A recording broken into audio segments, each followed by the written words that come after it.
Our Father in heaven, thank you so much for bringing us together today as we remember our sweet mother and grandmother, the matriarch of our family.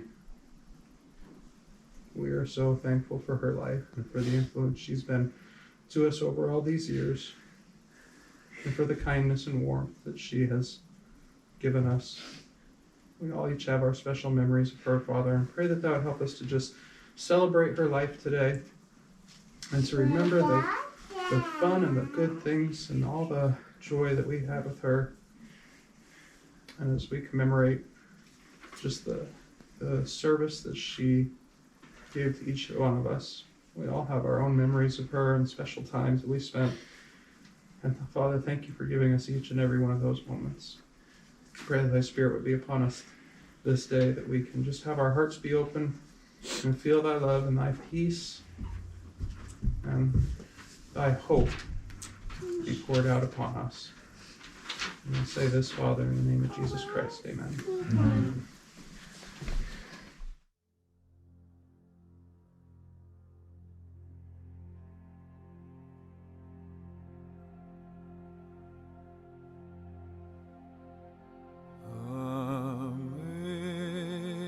Amazing grace, how sweet the sound that saved a wretch like me.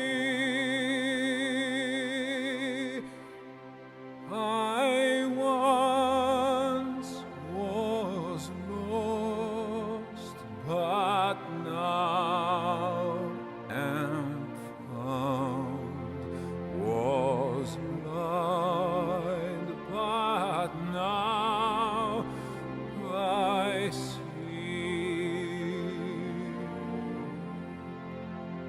'Twas grace that taught my heart to feel, and grace my fears relieved. How precious did that grace appear, the hour I first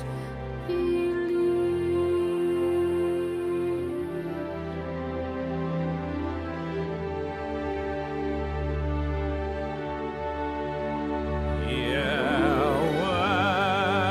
when this flesh and heart shall fail, and mortal life shall cease, I shall possess within the veil a life of joy and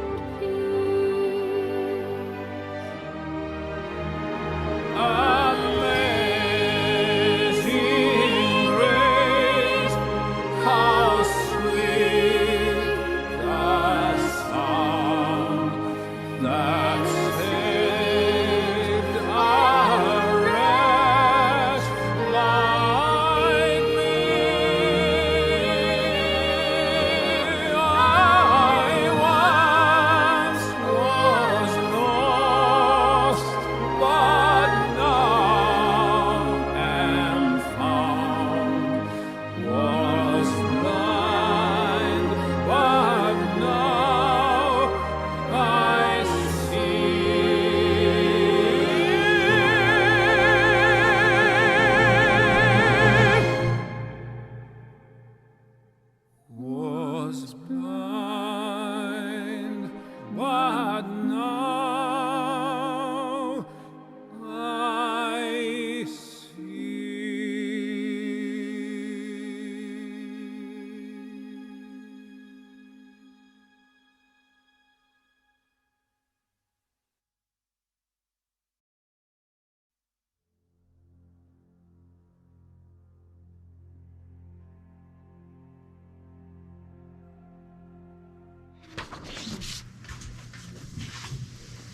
Okay, the other day I spent some time thinking about Grandma's life and thought I would share her life story with all of you.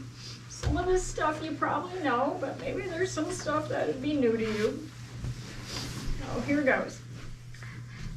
The writer of Ecclesiastes said, "To everything there is a season, and a time to every purpose under heaven. A time to be born, and a time to die. A time to weep, and a time to laugh. A time to mourn, and a time to dance." This is our time as a family to mourn our beloved mom and grandma and to celebrate her life, which indeed was a gift to all of us.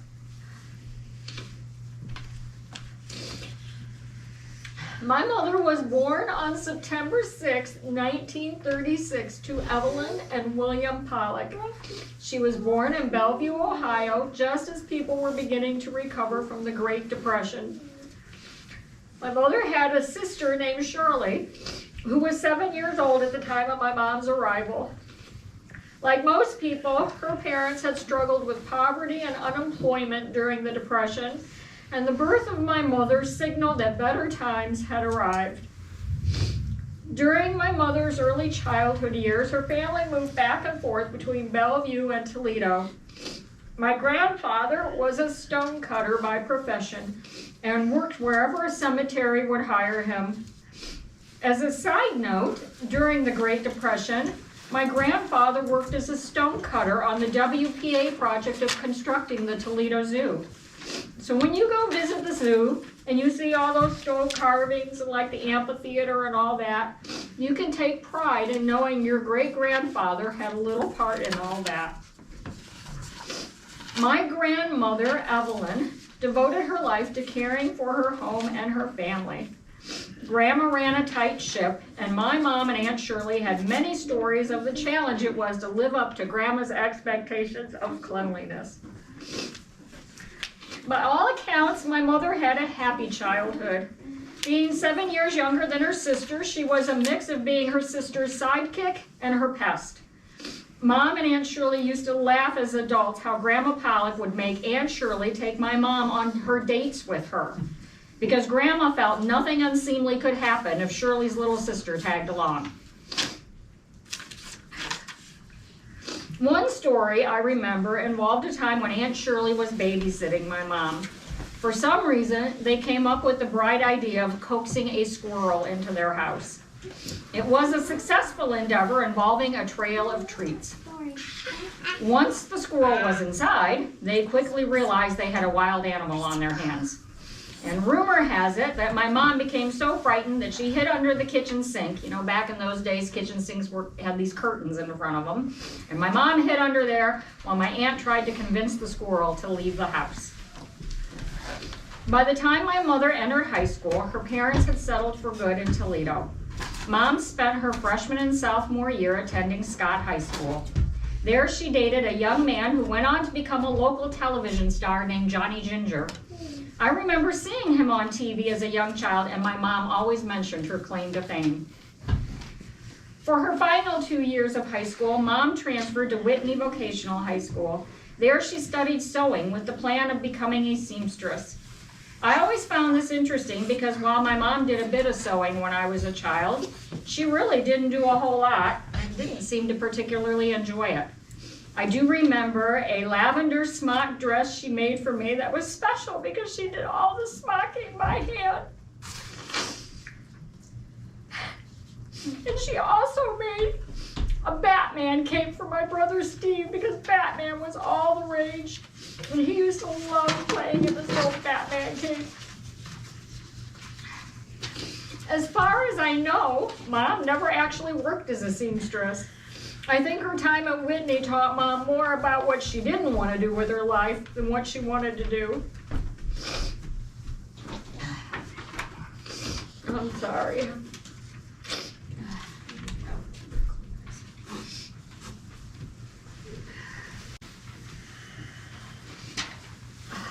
It was at Whitney where my mom met my dad. Dad was a student about to graduate from Maycumber Vocational School, which was conveniently located right across the street from Whitney. Dad was an outgoing, confident, handsome senior who swept her off her feet. While they waited for Mom to graduate, Dad worked and saved money so that they could get married. Mom graduated high school in the spring of 1954, and Mom and Dad were married in February of 1955. They were married in her parents' home because money was tight. Also, my dad was Catholic and my mom's family was Lutheran, which back in those days presented a bit of a challenge for both their families. They did have a reception at a local hall, and my mom's aunts prepared all the food. One thing my mom mentioned in hindsight that she always felt bad about was that her dad had asked if she could please wait till summer to get married. There was more work available in the summer for him, and that would help with wedding expenses. But my parents were young and in love, and they decided they weren't waiting. My parents' first home was a second-floor apartment in what is now the Central City area of Toledo. I was born in July of '56, and that little apartment was my first home. I lost my 2 front baby teeth as a toddler falling down the stairwell of that second-story apartment building, and I never did have 2 front teeth until my permanent teeth came in several years later. When I was a preschooler, my mom picked up a part-time job working at the Franklin Ice Cream Store, which was located across the street from what is now the Franklin Park Mall. My grandpa Pollock would babysit me and frequently take me to visit my mom at work for some ice cream. And I thought that was pretty sweet. I'm not sure how old I was when my parents bought the little house on Fairfax, but I know I lived there when I started kindergarten. My brother Steve was born there when I was about 4 and a half. My mom stayed home with us full time until my brother was in 3rd grade and I was about in 6th or 7th grade. At that point in time, Mom picked up a part-time job driving a school bus for Washington local schools. She would wake me up before she left for work, and it was my job to get both my brother and myself ready and off to school on time. Mom kept this job for the next 20 years. She always felt it was a great job to balance work and family. Later in life, that job proved to be a tremendous blessing for her because after she had her stroke, she was actually able to maintain better health insurance through that connection of that job of being a bus driver than she was able to maintain through her job as a nurse. A favorite memory I have of my mom as a young child is that she would cut my tuna fish sandwiches in fun little shapes with cookie cutters. It was a simple thing, but I thought it was pretty special. Also, when I was 13 and was diagnosed with cancer, she went to all my medical appointments with me and was by my side for everything I went through. When my brother was 19 years old, he had a debilitating motorcycle accident in which Steve went headfirst through the windshield of an oncoming car. The accident even made the evening news. My mom spent an entire year nursing my brother back to health. In her early 40s, Grandma found her life-changing direction, and she was on her own for the very first time of her entire life. This was really hard for Mom. She quickly realized she needed to become more self-sufficient, and so she went back to school. Mom spent 18 months studying to become a licensed practical nurse. Upon graduation, she obtained a job at the former Parkview Hospital. She worked there for a few years when the hospital announced that they would only employ registered nurses and were eliminating all LPN positions. So once again, my mom returned to school, this time while also working full-time and caring for her own aging mother. When she would look back on this time in her life, Mom would say she didn't know how she accomplished it all. Mom graduated from Owens Community College when Eric was about 5 years old. To celebrate her graduation, my mom embarked on the trip of her lifetime. My mom and her sister Shirley took a week-long Caribbean cruise. Neither one of them had ever done such a thing before, and they had the time of their lives. And it became a memory my mom always treasured. That trip did not happen a moment too soon. The following year, my mom would lose her dear sister followed shortly thereafter by their mother's death as well. Finding herself living alone in Toledo and remembering how handy it was to live so close to her own mother, my mom made the decision to move closer to all of us. One day while visiting at our home, she happened to see a for sale sign on the little greenhouse on Washington Street. The next thing we knew, she announced she bought the house. It was the right thing to do at the right time. Mom spent many years there while her health was good, basically helping your dad and I to raise all of you. She was so involved in all of our lives. She was an extra pair of hands and an extra set of wheels when needed. She was there when you were born and when you started school. She loved each one of you unconditionally, and there wasn't a thing she wouldn't do to help if she could. While living in Genoa, Mom's job at Parkview came to an end as the hospital declared bankruptcy. Mom lost a lot of pension money in this disaster, which was very stressful for her. But she picked herself up, dusted herself off, and found a new job at Riverside Hospital. Mom also picked up a couple of part-time gigs as a visiting nurse in an effort to replace her lost retirement income. Mom was a hard worker, and she never asked for help. In 1997, everything changed. Mom had been having some health scares, but it all came to a head when she suffered a major debilitating stroke in the spring of 1997. Mom spent a week in the hospital, followed by a grueling month in rehab. After that, she transitioned to our house for a month. I can't imagine what a scary time that must have been for her. She would sit at our dining room table and just fold all the mountains of laundry we had in an effort to help us, even in the midst of her infirmity. It was at this time we were so grateful for Mom's wisdom in moving to Genoa so many years before. I honestly don't know what we would have done if she'd still been living in Toledo.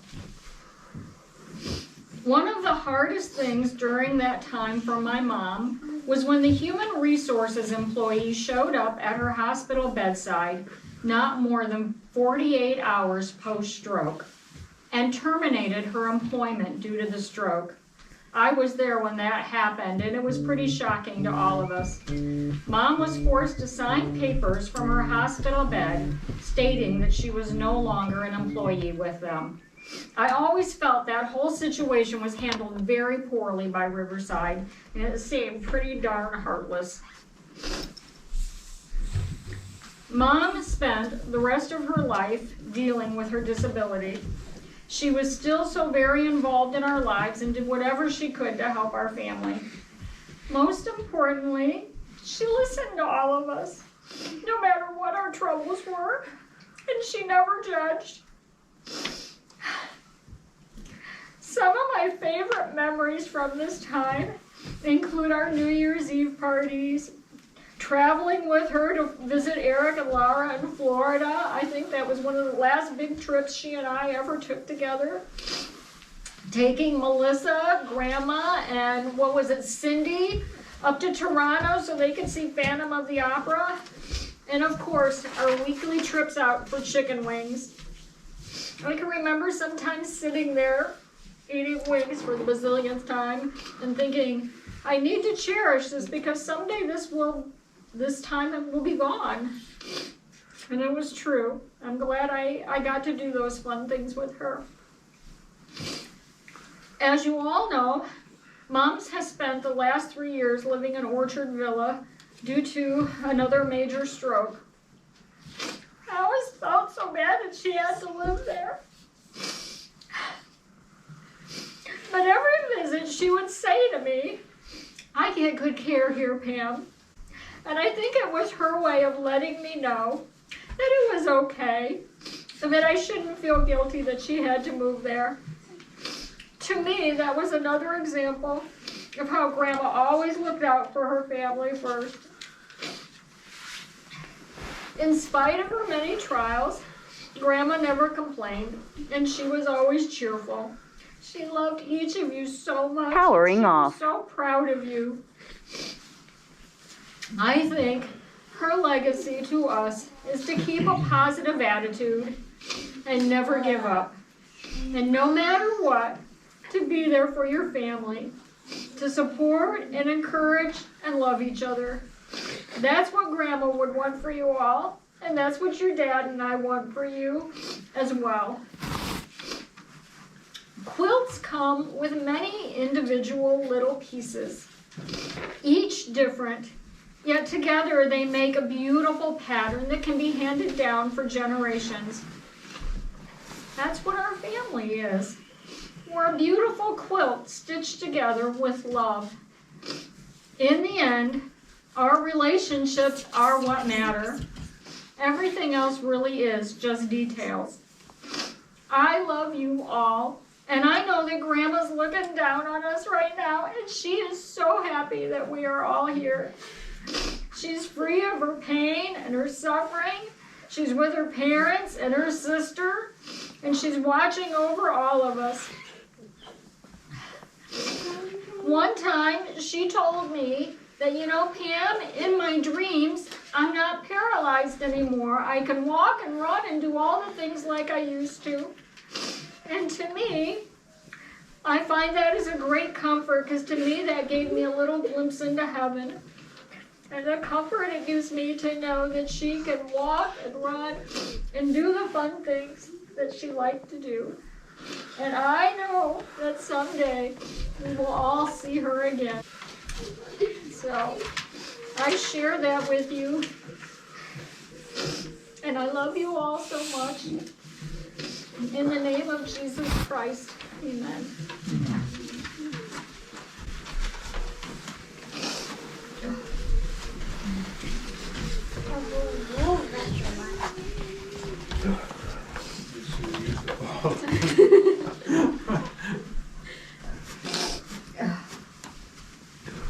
I've always hated to follow Pam because she always has such good talks.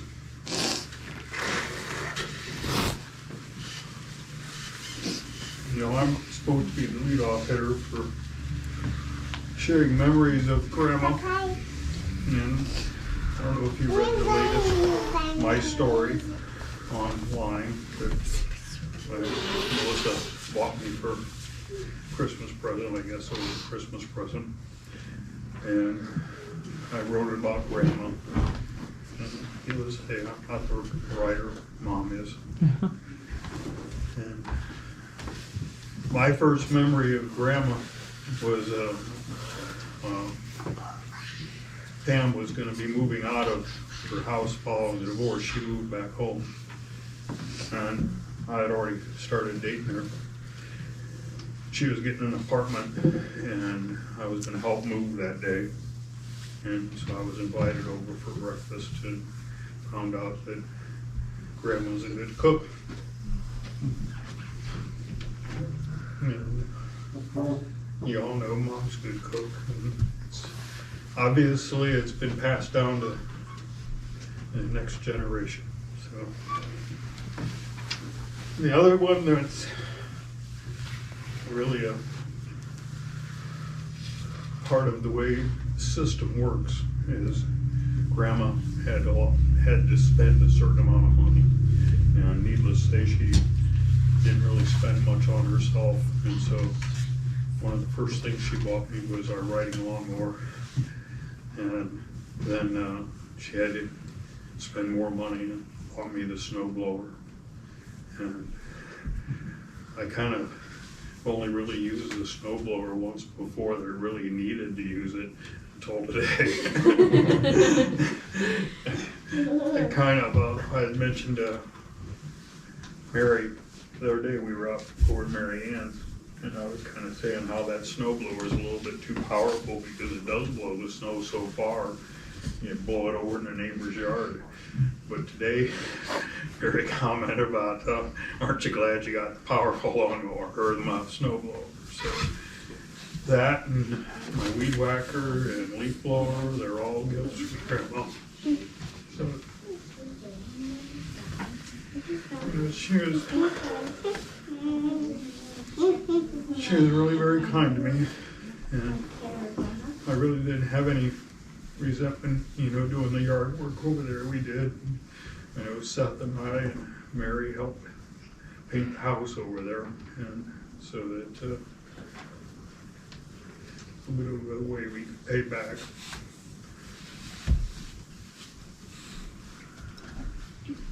I really couldn't imagine having a better mother-in-law than Grandma was. And to me, she was always Grandma, because just as Pam went through the story there, she really did not really become a real integral part of our family until she moved to Genoa, and then, even then she had schoolwork and stuff like that. So the younger, it's a second half for the 90 group, had somewhat more to do with Grandma than by the 80s did, because of the fact that, she was home all the time, especially when she had her strokes. As I said, I'm really grateful for, particularly the thing I like best about Grandma is she had a wonderful daughter.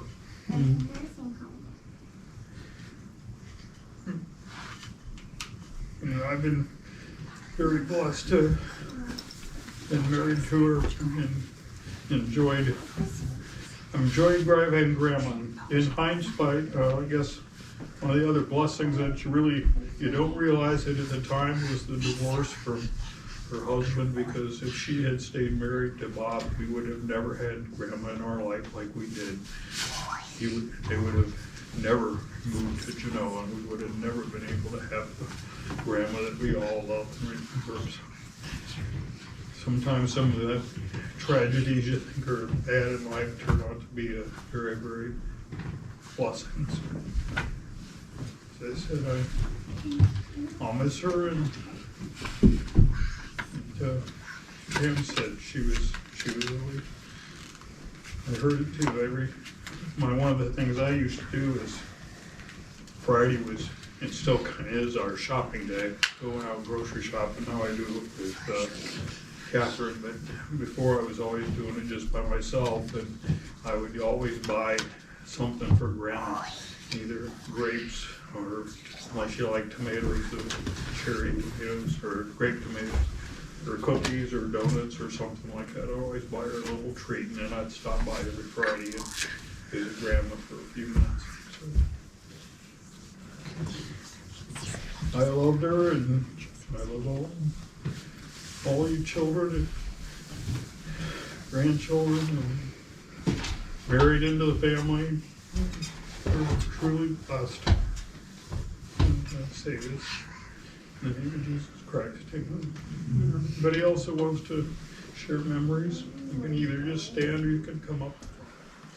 I was chatting with Paul this morning, and he said that last night he took some time to write down some thoughts, because he wanted to make sure that he touched on the things that he wanted to remember. And so I thought that was a good idea, and I wrote down a few things too. And it certainly isn't all the memories. And as I stand here and listen to Mom share and listen to Dad share, certainly more have come back, and I'm sure we could spend time until they closed this place down and told us all we had to leave, telling stories about Grandma.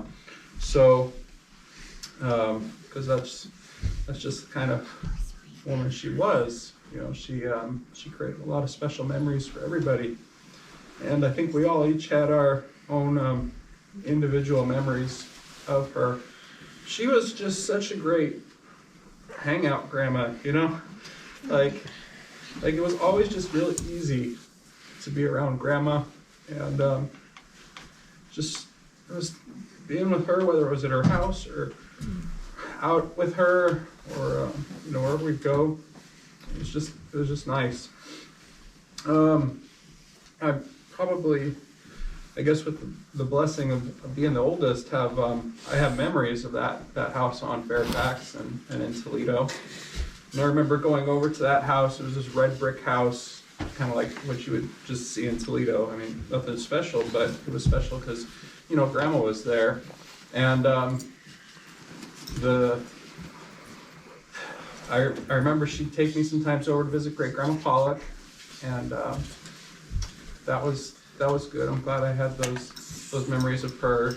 Great Grandma Pollock always liked these little butterscotch candies, Yes, she did. and so I would get butterscotch candies over at Great Grandma Pollock's house, and then I don't know when the first time I spent a night over at Grandma's house by myself was. I don't know if it was this time or another time, but she bought an NES, like the original Nintendo, and I stayed the night at her house that night, and I played Super Mario Brothers until like I got blisters on my thumbs. And then once I couldn't play Super Mario Brothers anymore because my thumbs hurt so bad, then I got the little gun out and played Duck Hunt for another couple of hours. Well, probably I couldn't just keep my eyes open any longer. And then when she moved to Genoa, that was really kind of when, like Dad said, we all kind of got to really know and get to spend time with Grandma, and she would.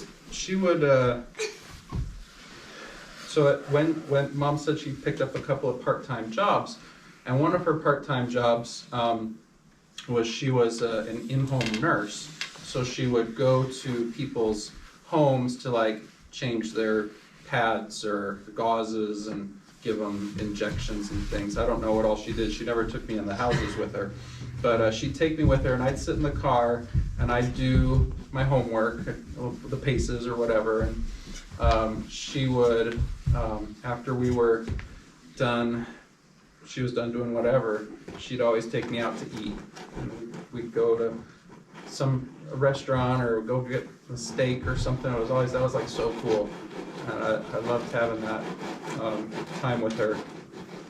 And then once she moved to Genoa, I remember when she came to Genoa, that night she moved in, I went over, I think Melissa might have gone over, but she brought home McDonald's, and it was like the first time I ever ate a Big Mac. And I felt like this was a really big step moving forward in my growing up.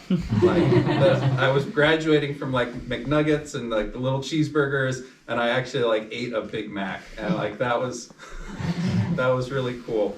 And I got to have lots of those kinds of opportunities with Grandma, where like I got a Big Mac, or like she took me to go see Jurassic Park in the movie theater. That was like my first like PG-13 movie in a movie theater, and like that was like a big deal for me. And I remember going watching with her, and people were like yelling at the screen, like, "Don't go in there! Watch out for the dinosaur!" And it was just a crazy experience, and I loved it, and I loved that I got to share that with her.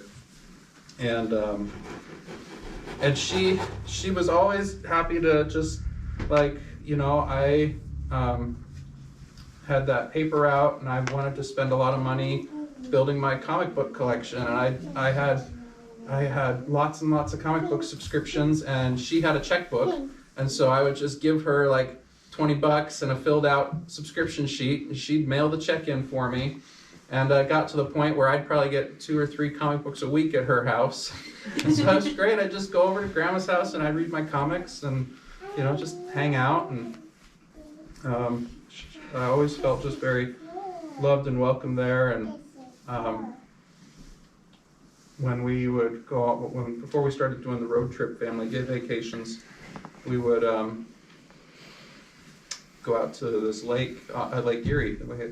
We'd rent a place for a week on Lake Erie, and she'd always rent this little trailer on the same property. And so it was kind of just like we take our life in Genoa and we bring it to the beach, because like we were in one place and Grandma was just like a short little walk to Grandma's place, and like when we were done hanging out on the beach or downstairs, we'd go over to Grandma's house and we just hang out and watch TV and like eat treats. And it was just like we could have just stayed in Genoa and done that exact same thing, but we took it to the beach instead. It was really nice.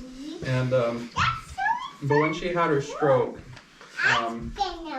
then we got to see another whole new side of her, because we got to see really her character just come out as she strove to keep as much independence as she could have. She learned how to drive one-handed, and you know, she was able to still figure out ways to get to the store, and you know, she'd make us the pot roast on Sundays, and she'd still figure out some way to do that one-handed. I don't know how, but somehow she did it still, and you know, she really fought hard to keep that independence, and you know, I'm sure she had really hard days, and I'm sure that there was times that she complained, but whenever we spoke to her, it was just, she was doing great, and she would always let us know how good she's doing, and you know, never really heard the hard side from her, and I'm sure it was there. I'm sure there was a lot of hard days, but she just kept going, and she had a cheerful attitude, and that's something that I just am always going to remember about her. It's just her patience and her positive attitude, and just, you know, no matter what was going on, she was able to take some time for us. And you know, even after I moved away, you know, I know she loved us and loved me, and you know, now that she's passed, I feel that she's even closer to us now. And you know, I looked it up actually, and her dad passed away in 1961, so she was 25 years old, and great grandma Pollock died in 1989. And then her sister Shirley, I didn't remember what year she died, but I know it was about that same time. So she basically lived, you know, 32 years without her parents, without her sister, and I'm just sure that that's been a really, really happy reunion up in heaven for all of them to be back together, for them to have Sharon back. And you know, I believe in the plan of salvation. When I was on my mission, I just felt inspired one time, and I wrote her a letter, and I just kind of shared the plan of salvation with her and my testimony, and I invited her to read the Book of Mormon and take the missionary discussions, and you know, she was not ready for that yet, but I just have a deep faith in my heart that she's getting that experience and that opportunity now, and I'm really grateful to have that knowledge. And, it means a lot to me. And so, you know, I'm going to be a lot of years now before I see her again in person, but I know that one day I'll see her again. And until then, I know she's going to be with me. And I say that in the name of Jesus Christ, amen. Oh, gosh. So I didn't have the foresight to write anything down. I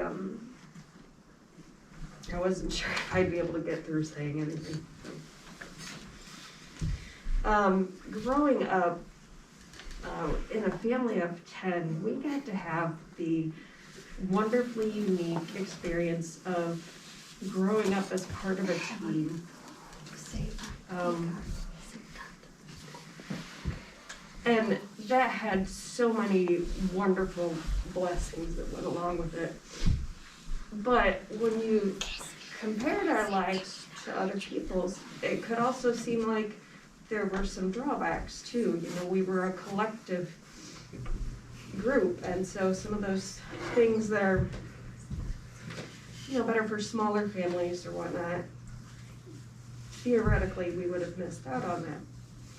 The reason we didn't was because of Grandma. She was such a big part of our life, and she gave so much to us. And she allowed all of us to experience what it was like to be an individual rather than just part of the team. So you could go to Grandma's You could go out to eat, go to restaurants. You could, go sit in her air conditioning. And watch Nickelodeon on cable TV. Could play on the PlayStation. She would take us to movies. And that's all extra stuff, that doesn't really matter. But it was so nice to have someone in our lives who gave us that opportunity to do those things. And like Eric said, she was the perfect hangout grandma. She would always be whatever you needed her to be. If you needed someone to talk to, she could talk to you. If you just needed someone to sit with and watch Judge Judy with, she was perfectly happy to do that too. And so I feel like it's because of the combined efforts of Mom and Dad and of Grandma that we never lost out on anything growing up in such a big family. And we got to experience the best of what life is like on both sides, both as an individual and as part of a big team. And I'm so grateful to her for everything that she gave to us. I don't really have a good conclusion. I'm so happy that she is a part of our lives. And I'm going to miss her so much.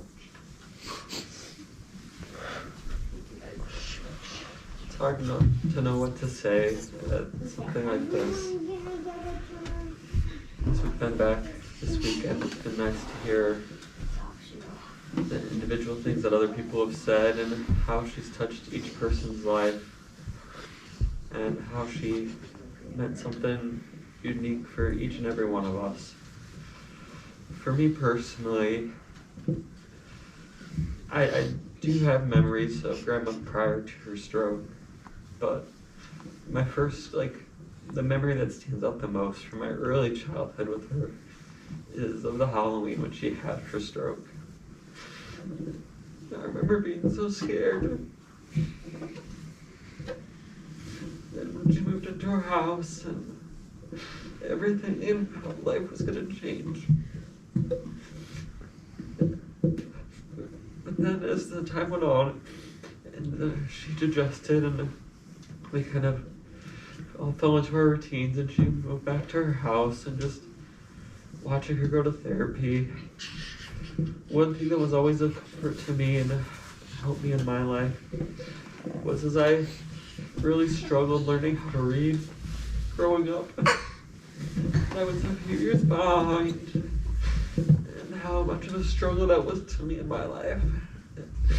And then always being able to just look at Grandma and see the struggle she was going through and how she never complained and how she was so strong. The strongest person in my life was the person who physically was the weakest.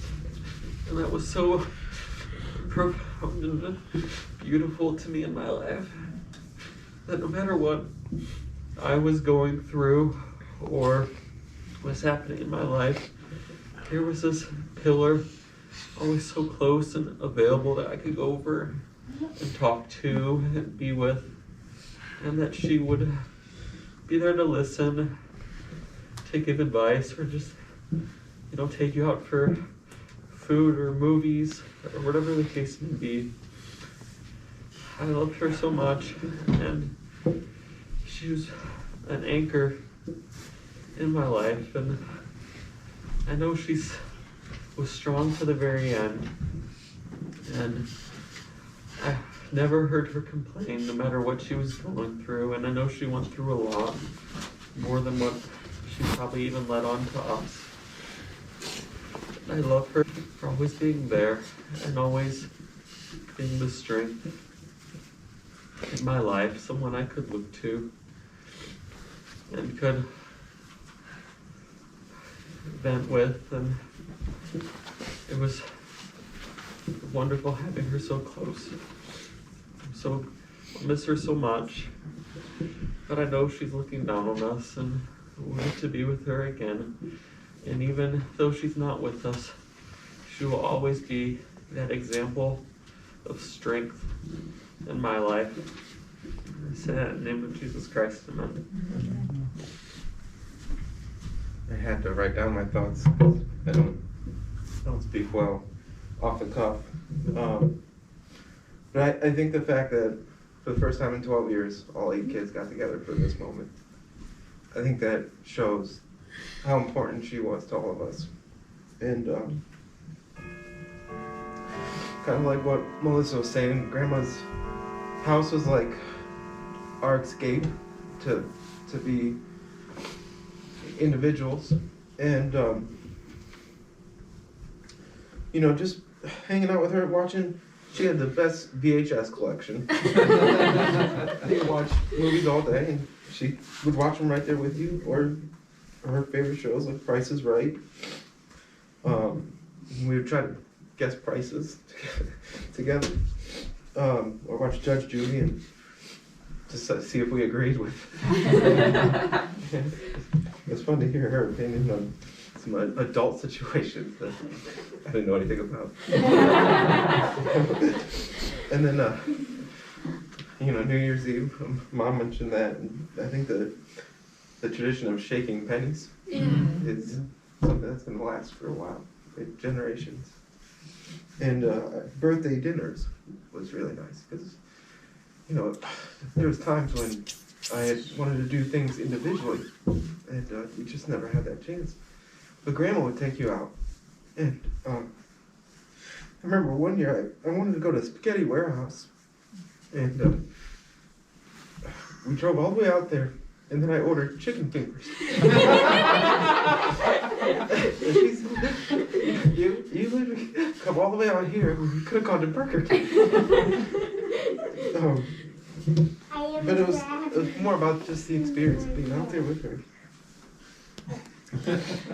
And you know, some of us did a lot of different activities. We all had different passions. And for me, I played sports, lacrosse, and I joined the marching band, and I grew my hair out long. And she never judged any of us. You know, she just accepted us for who we were and kind of encouraged us. And just, I think the two things, I was talking to Mom right after Grandma died, and I said there's two things that immediately came to mind. One was the fact that she never complained, at least to us, and the other was Grandma is the definition of unconditional love. And she had said those were the same two thoughts that she had. So I think that's definitely that's like her legacy. And Mom likes to say, life is about the relationships you have. The rest is just details. But I want to remind Mom and everyone else that death means the end of life, but it's not the end of the relationship. So you can continue to have a relationship with Grandma, even after today. And I found a poem last night that I really liked. And I think it's something we can take with us for the rest of today. Feel no guilt in laughter, because she knows how much you care. Feel no sorrow in a smile that she's not here to share. You cannot grieve forever. She would not want you to. She hoped you can carry on the way you always do. So talk about the good times and the way you showed you cared. The days you spent together and all the happiness you shared. Let memories surround you.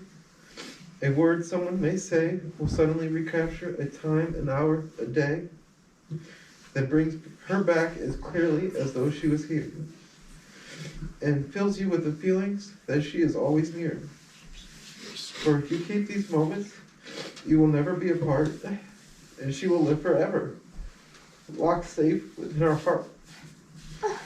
Her thoughts were all so full of us, she could never forget. And so I think that is where she is. She must be watching yet. So let's all make sure she likes what she sees. And I don't have a conclusion, but I just want to say that I love Grandma, and I'm very happy that all of us could be here today. Thank you.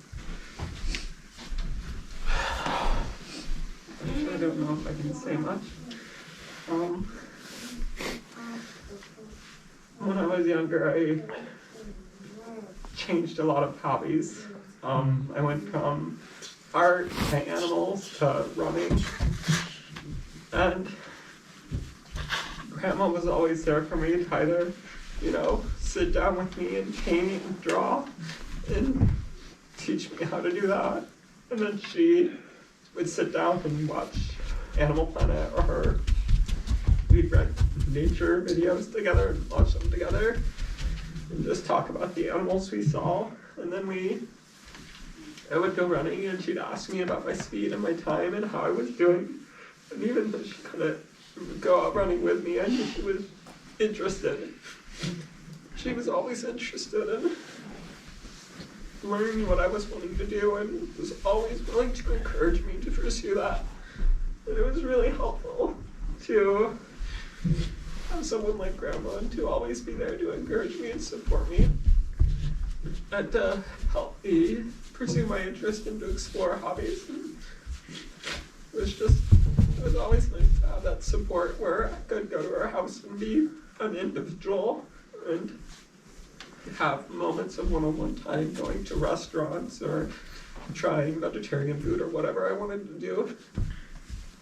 And I know I was scared when she got sick that I would never be able to thank her.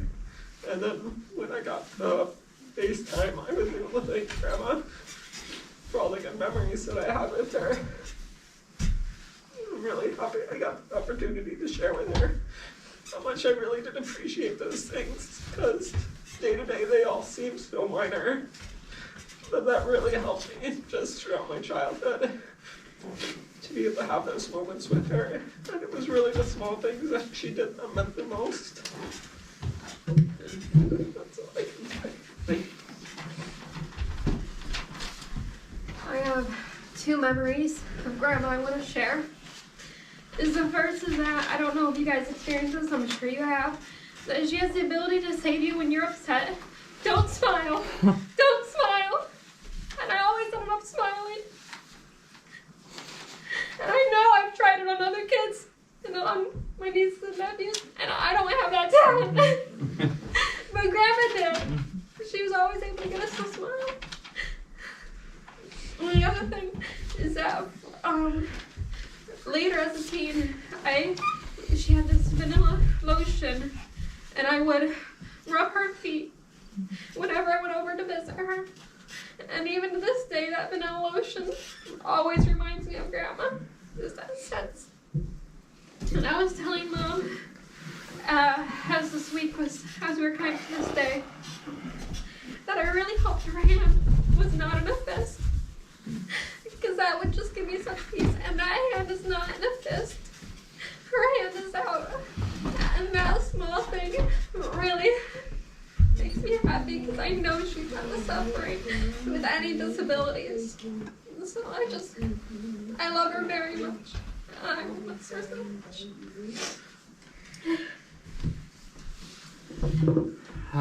I just think about how everyone's always, they've covered her life so well. And just how she was always there for us. She is a constant. And we knew she was there.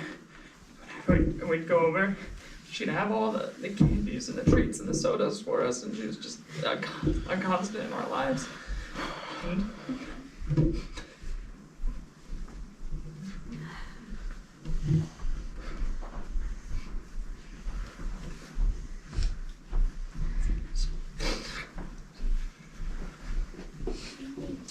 And even when, we got our wisdom teeth taken out, everyone would go to Grandma's right afterwards.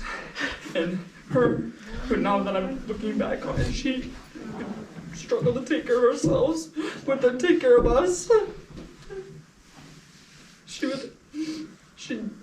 I could walk and do everything fine, and she'd deliver me mashed potatoes and mac and cheese, so my swollen face could actually eat it. Even when I could take care of myself, she still looked after me and took care of me and took care of all of us. And she always tells me how proud she was of me that I pursued the nursing career, and she tells me how I carried on a tradition in the family. So I know that she's with me when I work. I could always feel how proud she was of me when I told her what I was studying, what I was doing, and how she could relate and share her experiences with me as well. And I'm grateful that we were able to FaceTime while she's in the hot. She's just a couple weeks ago. And one of the last things she said was that she loved me and she loved us. Even when she was tired and weak, she could still tell us that she loved us. And that just meant so much to me. And I know she meant so much to all of us. And I love her, and I'm grateful for her and for everything that she did. And I'm grateful that you guys are all here to share this moment with me, with Mom and Dad, and with her as well. And I love all of you. And thank you for all coming and supporting us. So there's not much more to say. That's already been said. I just really liked how when I was like the only kid at home and my mom and dad would go on trips, I always stayed at grandma's house, so that way I was never alone. And she was just always so sweet and kind to everything. And her candy jar from pretty much most of my life, I guess, growing up, was always filled with Twizzlers because she knew that was my favorite candy. And so even though most of the time they go stale after a couple of days, that's not how I prefer Twizzlers. I just think they taste better that way because it reminds me of her and just all the fun times I would have going over to her house and just being with her. And yeah, I just know she loves me and I love her, and it's gonna be sad not having her around, but I always love the memory, and I love every time driving by her house, looking at the garage, and you can clearly still see my name in paint from when we accidentally mixed the colors to a lighter shade of green because we were done using it and I didn't know it. So I painted my name on her side of her garage, and you can still see it. So I love seeing that too, and it's one of my favorite memories of just cleaning her house, even though she doesn't live there anymore. Just anytime I could still see it, and so I just love her so much and gonna miss her. And yeah, there you go. I remember when I was visiting my great grandma in the nursing home, and I still remember how special she was. She was very kind and loved how she was on the inside. Mm-hmm. And even though now she's dead, I still love her. Mm-hmm. Thank you, Audrey. Oh, you want to? What you gotta say?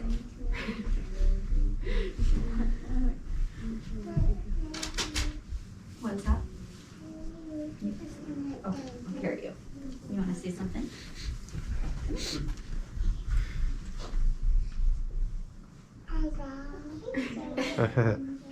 You love Grandma too?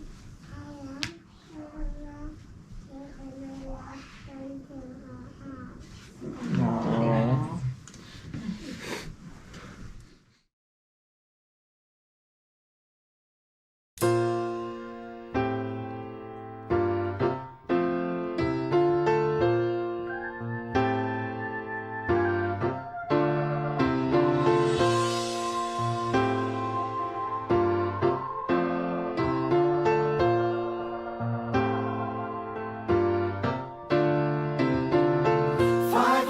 $525,600 minutes, 525,000 moments, oh dear. 525,600 minutes. How do you measure a year? In daylights, in sunsets, in midnights, in cups of coffee, in inches, in miles, in laughter and strife, in 525,600 minutes. How do you measure a year in the life? How about love? How about love? How about love? Measuring love. Seasons of love. Seasons of love.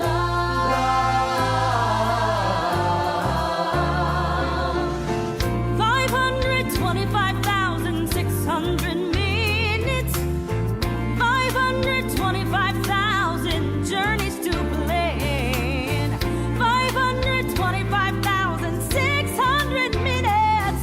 How do you measure the life of a woman or a man? In truths that she learned, or in times that he cried, in bridges he burned, or the way that she died.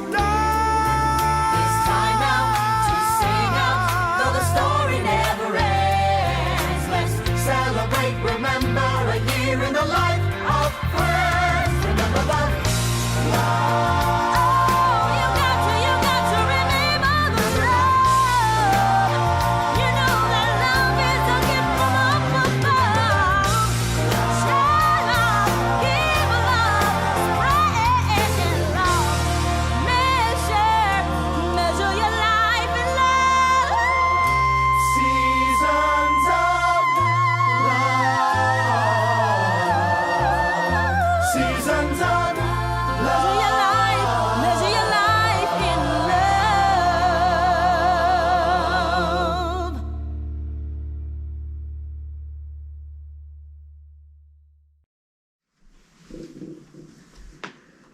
Dear Heavenly Father, we are grateful for the opportunity we had to come together on this stormy day to celebrate the life and remember our mother and grandmother, Sharon. We are so very grateful for the role she played in our lives and all the ways she found to touch us individually and to make us feel special. Please help us to carry her memory with us always in the way we treat others.